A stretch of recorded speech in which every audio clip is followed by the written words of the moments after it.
steps required to plan and complete a full Ironman triathlon while raising money for the Christopher and Dana Reed Foundation. First of all, why I chose this.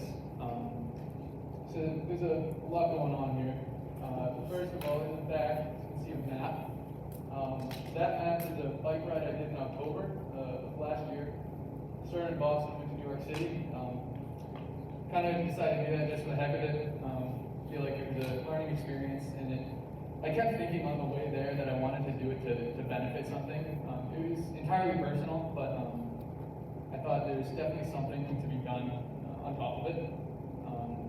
And these next two people, the one on top, David Goggins, he's a Navy SEAL, or a retired Navy SEAL, ultra-marathon runner, ultra-distance cyclist, triathlete, public speaker, and an author. I've been following him for about a year, and I definitely say he's one of my biggest inspirations. I really love a lot of what he has to say. And then the next picture is Bob Melia. He's one of my dad's childhood best friends. He's also Marissa and Steven's uncle. He lives in Orlando, Florida.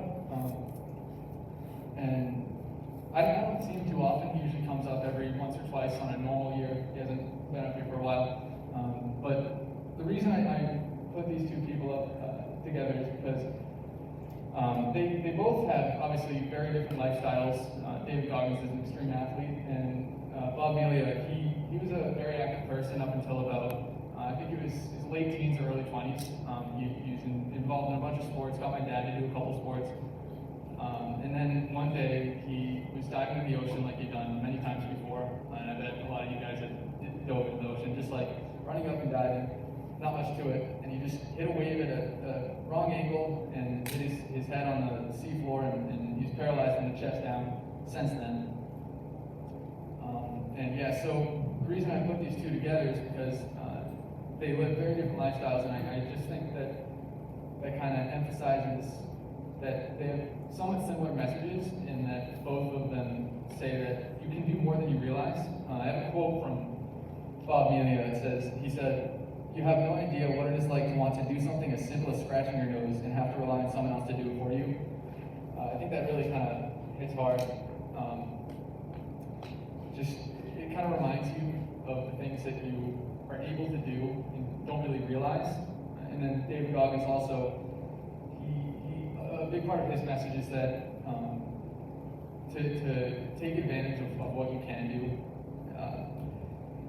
So I decided on the Reed Foundation. I knew I wanted to do something involved with paralysis for the reasons I just mentioned. But the Reed Foundation, it pretty much came up as like the #1 rated at pretty much everywhere I looked. And then I also kind of resonated with the story of Christopher Reeve, because he kind of represents both David Goggins and Bob Melia in my eyes, I'd say, because he once was very good shape. He played Superman, and then he got into a horse riding accident and was paralyzed from the neck down for the rest of his life. So he kind of has been on both sides. And then some background on Ironman. It's a 2.4-mile swim, 117-mile bike ride, and then a 26.2-mile run. And then so my plan was to begin researching around late November. So I kind of read up on training methods. I talked with Coach Clayton, who was my mentor for my project. And then early December, I started training. I biked and ran as many times as I could, and then for swimming, I swam at the pool at the YMCA. Unfortunately, though, it's really hard to kind of get space in the pool because of COVID, and they had a lot of limitations. And then I set up my fundraising page early January. I wrote it, in my opinion, compelling appeal story. Hopefully, a lot of people agree with that. And then I created the page. I started advertising after that. I initially reached out to family, and then put it on social media, and then eventually Metro West did an article on it. And then race days, the S in parentheses kind of foreshadows how it went. I was on April 10th and April 19th. Or initially, I was planning on doing it on March 27th, but that ended up changing for a couple of reasons, as you'll see in coming slides. So training, as I touched on earlier, Monday, it was usually a rest day, and then Tuesday, try to do ski. Wednesday, I usually head to the YMCA and lift. Usually that involved doing handstands and Colton. And then Thursday, I try to do hills. Friday was usually 5 to 6 miles, and then Saturday a bike ride, and then Sunday was usually the long runs, going from 10 miles up to 22 miles. And I said before, a lot of these I said try to, because I definitely did not stick exactly to this, and that's mainly because of things like schoolwork and just a lot of other things that I had going on. But I definitely tried to get in as much training as I could, and also I should say that swimming was just kind of where I could. So fundraising, as I mentioned, I tried to write an appeal story, and then I called it a soft opening. I initially told people that I pretty much knew would donate, like my parents, and then some other close family members. My hope with that was to get some donations from them, and then I was hoping that other people would see that and see that some other people had already donated and they want to jump on there too, and some people would try to push me over my goal. Then I started advertising on social media. I put it on my Instagram story, my mom put it on Facebook, and I know that got some donations. I put some flyers up in the YMCA, all Hockomock area YMCAs. I don't think that got any donations, but it was worth a shot.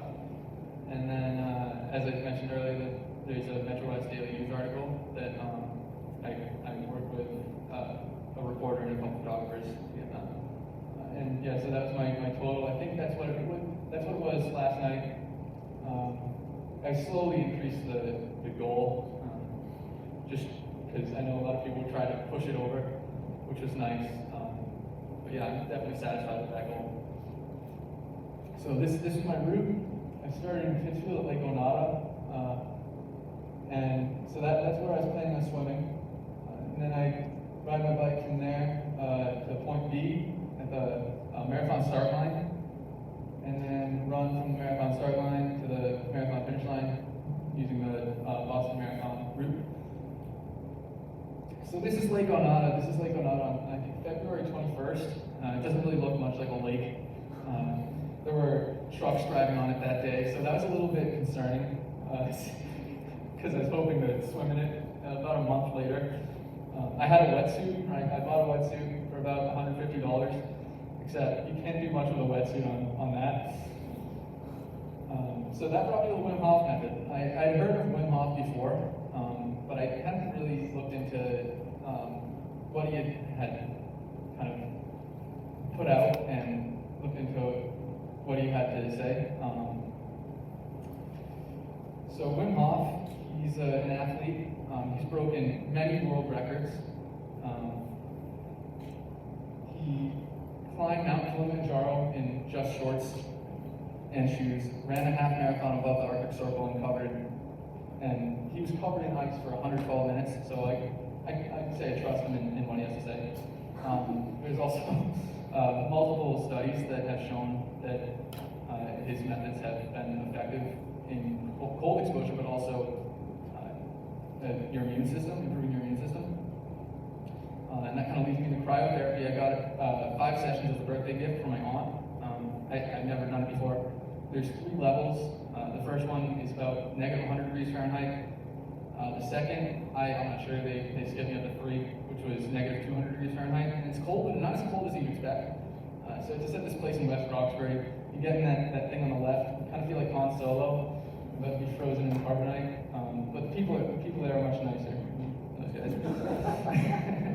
So then on April 10th, that's the day of the Ironman.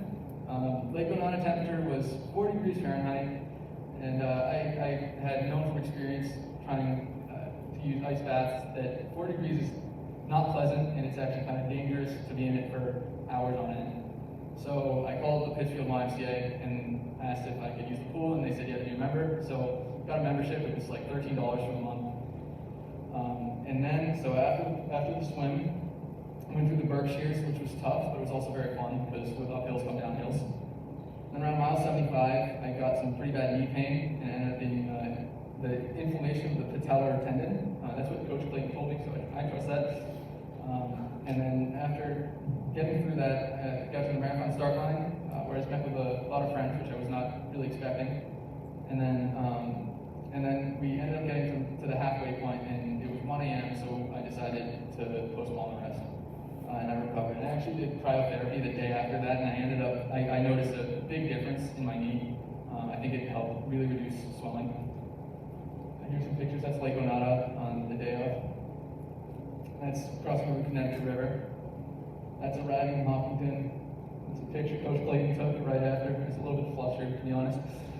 And this is in downtown Wellesley at about the halfway point of the marathon. So 9 days later, decided to do the rest of the marathon. It was on Marathon Monday, so it seemed very fitting. The Metro West photographer, initially he was going to come on April 10th, but that was kind of a struggle because I had no idea what time I was going to get in Hopkinton, and so he ended up not being able to come that day, so he came on Marathon Monday, and I was able to finish that day, which was very nice. These are some pictures I took along the route.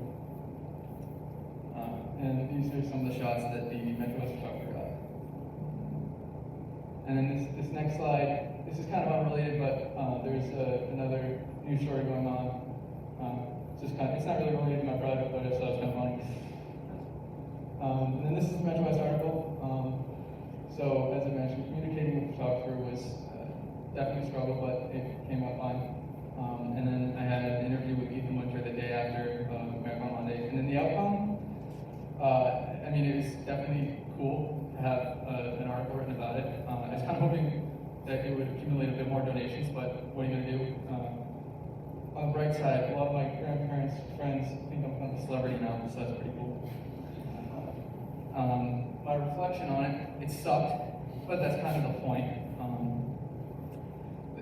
There's a saying I like, I think it's frequently used in the military and Navy SEAL training, embrace the suck. And that kind of goes back to what I had to say about David Goggins, about merely appreciate what you can do and try to strive to do more. My time in total, don't know, don't really care. I got it done, that's what matters to me. I made some great connections. Kelly Lamb, she's the manager of Ray Foundation. She reached out a couple times, and I'm planning on continuing to work with them a little bit in the future. We'll see how that goes. And I want to do more Ironmans in the future, and marathons as well. I learned a lot about triathlons, discipline, and myself as a whole. I've always heard the phrase mind is a muscle, but I didn't really kind of embrace that idea until going through this. And here's a quote from David Goggins that kind of encapsulates that. The human body can withstand and accomplish a hell of a lot more than most of us think possible, and that all begins and ends in the mind. And so a couple thank yous. That bike is my cousin Sven's.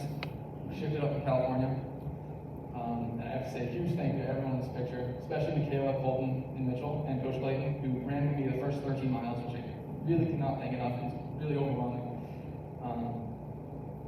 And really they were incredibly thoughtful. And these are all the donors.